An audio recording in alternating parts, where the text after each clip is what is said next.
Hey friends, today we're making apple crumble bars. They're sweet, cozy, and perfect for a simple homemade treat.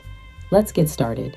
For these bars, you'll need fresh apples, rolled oats, flour, coconut oil, maple syrup, vanilla, cinnamon, and salt. Mix the oats, flour, coconut oil, maple syrup, vanilla, cinnamon, and salt until crumbly.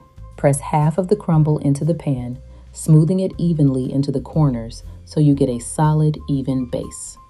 Spread the apple slices evenly over the base, laying them flat and slightly overlapping for full coverage. Sprinkle the remaining crumble evenly over the apples, letting it fall in loose clusters and leaving some apples visible. Bake at 350 degrees for about 30 to 35 minutes until the top is golden and the apples are tender. Sweet, cozy, and full of warm apple flavor, these crumble bars are hard to resist.